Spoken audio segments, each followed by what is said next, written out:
Selamat pagi. Paknya siapa hanya? Adi. Bi gimana? Hari ini ada yang nggak hadir? Ada. Coba deh sebelum mulai kita berdoa dulu sekalian salam ya. Sebelum mulai pelajaran hari ini, segera kita berdoa beragama dan kepercayaan masing-masing. Doa mulai. Berdoa dicukupkan. Beri salam.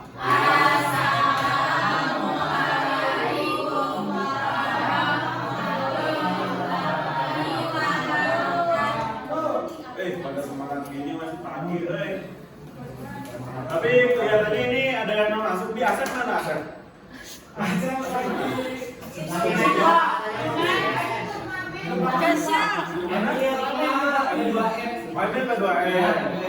Berarti ini kalau dilihat ada 49 orang, yang 3 orang nggak masuk ya? Ya Pak, Isi nggak ada. Kemana dia? Jadi nanti suratnya kasih ya ke Bapak, soalnya ini harus ada rekapan juga. Kemana?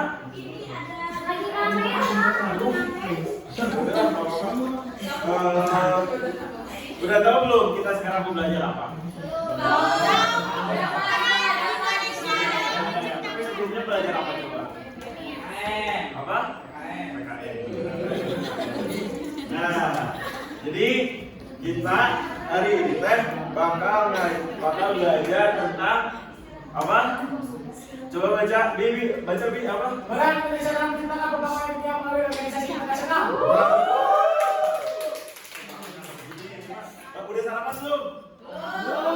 Belum sarapan. Nanti kalau misalkan pulangnya ikut Tobel sarapan kemana? Nih kita bakal bahas tentang peran Indonesia dalam menciptakan perdamaian dunia melalui organisasi internasional. Nah, kita lihat dulu deh. Sebelumnya kita lihat ke pengertian. Nah, di pengertian ini ada yang namanya organisasi internasional. Nah, sebelumnya ada yang tahu belum organisasi internasional itu apa? Nah, itu belum. Coba Rizky, apa organisasi internasional? Organisasi internasional mungkin Pak sebuah perkumpulan atau kumpulan perserikatan manusia tapi memiliki organisasi secara internasional seperti organisasi kesehatan. Betul. Terus ada lagi Emily, coba Emily, organisasi internasional itu apa sih? Jadi Pak, organisasi tapi yang lingkupnya itu luas gitu, internasional. Tadi kan mencontohin bidang kesehatan, terus juga ada kalau misalnya yang saya tahu itu contohnya PBB gitu kan, jadi itu anggota-anggotanya itu bukan di satu negara doang tapi banyak gitu. Keren. Coba satu lagi deh, Adi dari tadi senyum-senyum sendiri nih, kenapa? Coba sebenarnya Pak, izin kalau menurut saya organisasi internasional itu merupakan satu organisasi atau perkumpulan yang sifatnya mendunia gitu kan, tujuannya pun berbeda-beda. Seperti misalnya kayak kesehatan, terus kayak olahraga, terus juga sepak bola dan lain-lain gitu Pak. Wah, berarti secara global ya? Iya. Wah, ternyata anak-anak ini udah pada pintar sekali ya. Tapi sebelum ke organisasi internasional, kita tadi ngelihat ada namanya perdamaian dunia. Apa sih perdamaian tuh? Ada yang tahu nggak? Coba. Aulia. Coba perdamaian itu apa sih? Apa dong? Coba. Dibantu teman-temannya, tahu nggak? Apa coba? Ayo. Kayak sebuah Kebebasan. Oke, coba apa? Kesejahteraan. Keren. Siapa lagi? Sasa, coba perdamaian apa Sasa?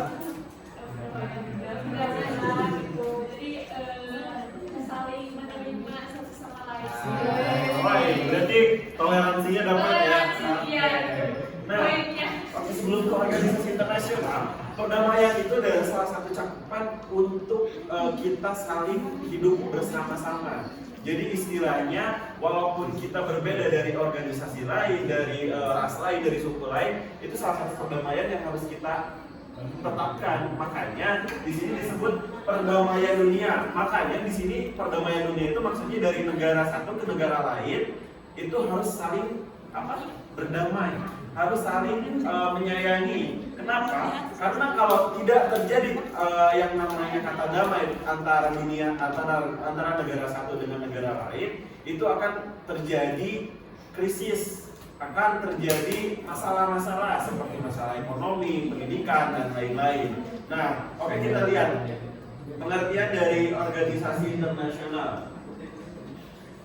Nah, organisasi secara internasional pengertiannya coba baca sama Kang Abdul, coba baca.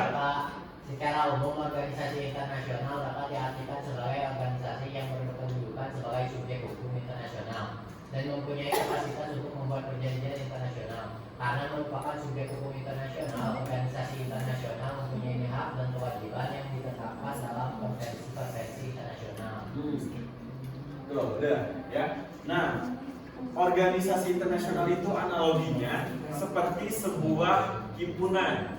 Nah, ibaratkan negara itu adalah fakultas dan himpunan itu adalah organisasinya.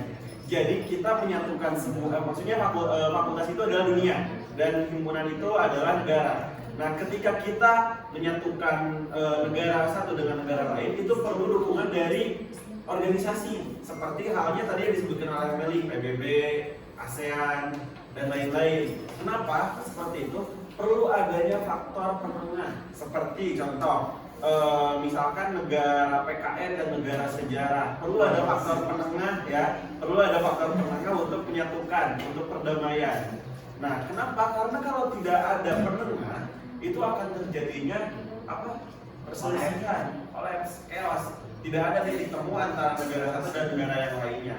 Dan maka dari itu, di sini disebutkan secara umum organisasi internasional dapat diartikan sebagai organisasi yang berkedudukan sebagai subjek hukum. Sebagai subjek hukum, jadi secara langsung organisasi internasional itu bisa menjadi subjek hukum antara negara satu dan negara lain untuk menjadi relasi perdamaian istilahnya. Oke, kita lanjut. Ada organisasi internasional itu ada apa aja sih? Coba, ada yang tahu nggak ada apa aja? Ayo, Abdul. PBB, OP, AP, UNUS, ASEAN, UNESCO. Oke, bagus ya. Tapi jika melihat sejarah, Indonesia berperan aktif dalam organisasi internasional itu di 3 organisasi. Yang pertama itu adalah PBB, yang kedua adalah ASEAN, yang ketiga adalah GNB. GNB ini adalah Gerakan Non-Blok. Nah, dari 3 organisasi ini, Indonesia berperan aktif ikut untuk mendamaikan dunia. Dalam segi apa saja? Dalam segi semuanya, ekonomi, pendidikan, peperangan, perselisihan antar negara dan lain-lain, itu Indonesia masuk ke sana. Kita lihat di PBB. Nah, di sini ada nomor. Alexa, Ganti yang 30 Pak.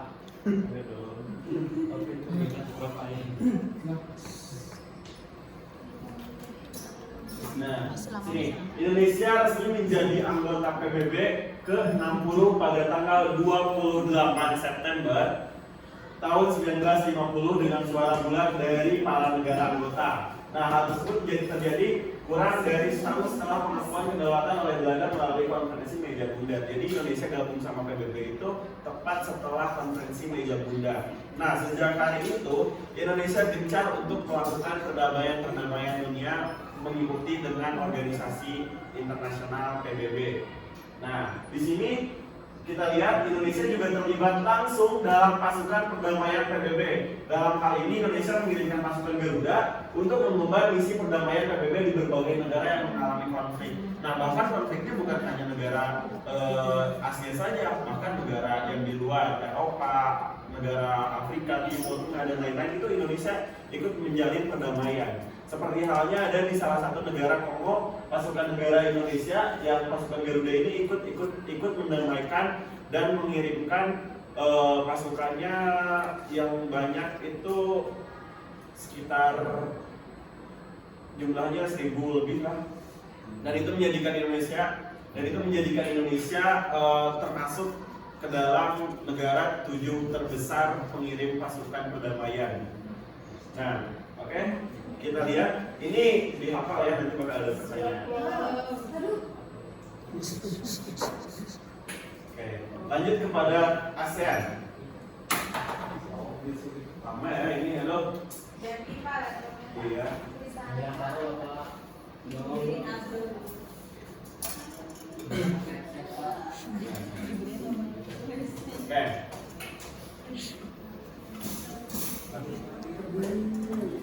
Nah, di ASEAN coba baca Indah. Coba baca. Kelihatan Indah? Kelihatan. Oke. Indonesia sangat berperan aktif dalam organisasi ASEAN sebagai sesama negara dalam satu kawasan, satu rumpun hubungan negara-negara di Asia Tenggara seperti layaknya kakak beradik. Menyadari akan hal itu, Indonesia menjadi salah satu negara pemrakarsa berdirinya ASEAN. Indonesia sangat berperan aktif dalam organisasi ASEAN sebagai sesama negara dalam satu kawasan, satu rumpun hubungan negara-negara di Asia Tenggara seperti layaknya kakak beradik. Menyadari akan hal itu, Indonesia menjadi salah satu negara pemrakarsa berdirinya ASEAN. Pak, kenapa itu Pak diulang-ulang Pak? Itu karena untuk penegasan Indonesia menjadi pemerintah berdirinya ASEAN. Indonesia Pak. Iya. Karena dengan hal itu Indonesia berperan penting dalam berdirinya sebuah organisasi internasional yang bernama ASEAN.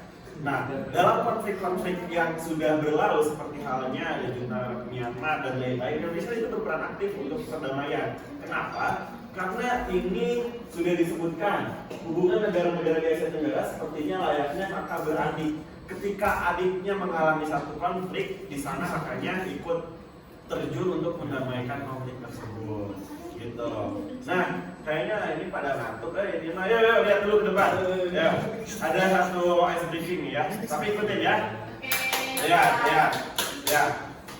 Kalau ikutin, tepuk tangan 1, tepuk tangan 2, tepuk tangan 3, tepuk tangan 4, tepuk tangan 5, tepuk semuanya. Siap belajar, tapi pelan harus cepat, oke? Semuanya keluarin suaranya. Siap. Tepuk tangan 1, tepuk tangan 2, tepuk tangan 3, tepuk tangan 4, tepuk tangan 5, tepuk semuanya. Siap belajar. Tepuk tangan 1, tepuk tangan 2, tepuk tangan 3, tepuk tangan 4, tepuk tangan 5, tepuk semuanya. Siap belajar. Lanjut ya. Oke, ini ada yang terakhir itu adalah GNB. GNB itu apa? Singkatan dari apa? Gitu. Nah, di sini GNB mempunyai arti yang khusus bagi bangsa Indonesia. Coba baca, Bi. GNB mempunyai arti yang khusus bagi bangsa Indonesia yang dapat dikatakan lahir sebagai negara netral dan tidak pihak. Sesuai dengan poin luar negeri yang dibahas nanti, Indonesia memiliki untuk menentukan jalannya sendiri dalam upaya yang membantu tercapainya perdamaian dunia dengan mengadakan persahabatan dengan segala bangsa. Sebagai poin dari poin luar negeri yang bebas dan aktif, selain sebagai salah satu negara pendiri GNB, Indonesia juga senantiasa setia dan membantu visi-visi dan aspirasi GNB. Sikap ini secara konsisten ditunjukkan Indonesia dalam kiprahnya pada masa pemerintahan Indonesia pada tahun 1992 sampai dengan 1995. Nah, GNB punya arti yang khusus bagi bangsa Indonesia. GNB ini menjadi gerakan membentuk Indonesia termasuk ke dalamnya untuk menyampaikan dunia dari segi blok, istilahnya seperti kasus-kasus yang sudah terjadi. Nah, prinsip-prinsip dan aspirasi GNP, sikap ini secara konsisten ditunjukkan Indonesia dalam kiprahnya pada masa kepemimpinan Indonesia pada tahun 1992-1995. Nah, di sini GNP di Indonesia dengan GNP itu memiliki peran penting karena di dalamnya GNP pernah dipimpin oleh salah satu warga negara Indonesia yang berperan aktif dalam Permisi Perdamaian Dunia di GNP. Nah, sekarang ada tugas kelompok.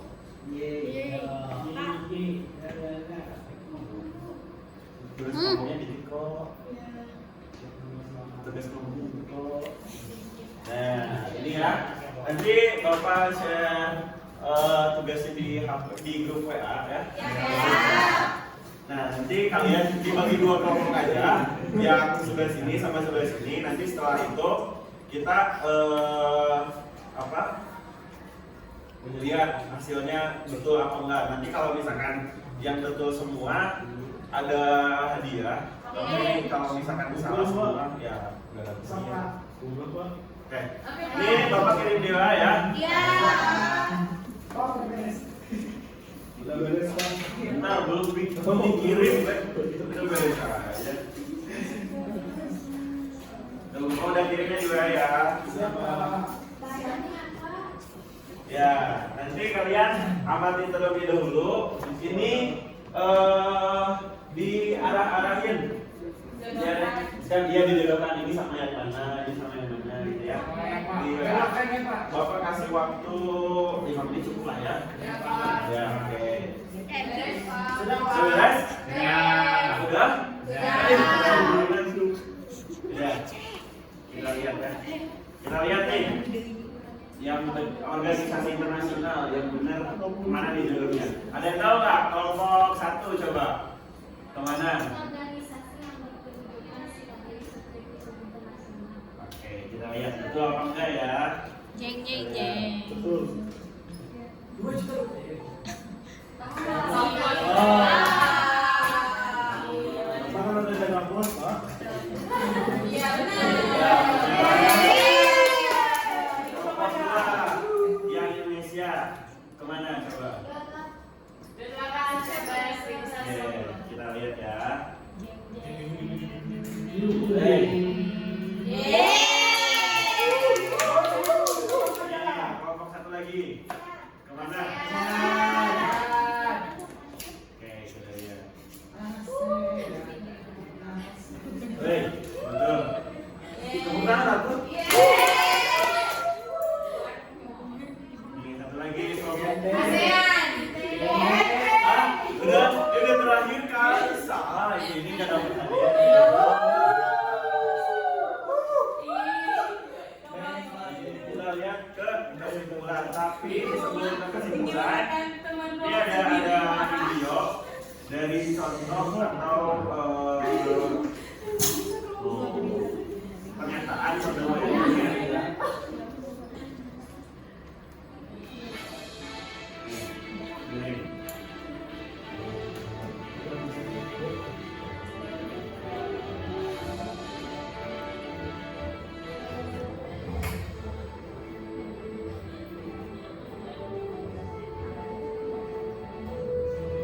Ini adalah tenaga militer yang dikirimkan untuk misi perdamaian dunia ke negara-negara lain.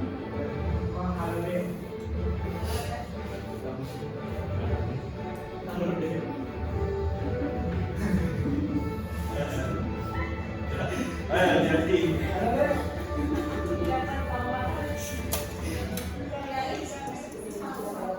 Nih.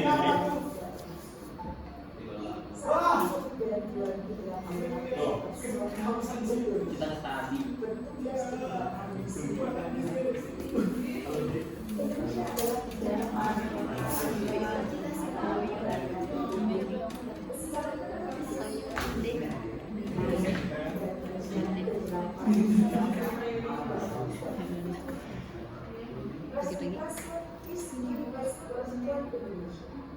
Naik dari 5,9% pada 2020 menjadi 6,7% pada 2021. Nah, so ya. Jadi Indonesia menjadi pengirim pasukan Garuda terbesar ke-7 dengan personil terbanyak sebanyak 2.800 personil ditambah Peacekeeper Women, itu menjadikan Indonesia menjadi peringkat ke-7 untuk personil terbesar di misi perdamaian. Oke, ini kita lihat ke kesimpulan. Coba di kesimpulannya, coba ada yang tahu? Langsung tunjuk aja ya. Baik, kesimpulan dari penelitian adalah terlibat Indonesia dalam pendidikan perdamaian dunia dilakukan oleh hubungan internasional dalam keterlibatannya dalam berbagai organisasi internasional. Secara umum, hubungan internasional diidentifikasi sebagai hubungan yang bersifat global yang meliputi semua hubungan yang terjadi dengan beberapa universitas. Keterlibatan Indonesia dalam mewujudkan perdamaian dunia dilakukan melalui hubungan internasional dan juga organisasi internasional. Jadi perdamaian dunia itu dilibatkan dengan hubungan internasional juga organisasi internasional. Oke, mungkin buat mata pelajaran kali ini Bapak cukupkan ya. Tapi ada refleksi untuk kalian. Setelah ini nanti mohon ditulis di buku catatan kalian tentang peran kalian terhadap perdamaian dunia. Ya, apa saja peran kalian terhadap perdamaian dunia. Dan tugas untuk minggu depan tolong buat mind mapping tentang perdamaian dunia lewat organisasi dan hubungan internasional. Oke?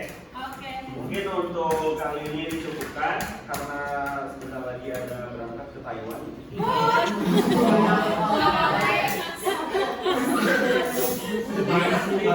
Sekian dari saya ya. Assalamualaikum warahmatullahi wabarakatuh.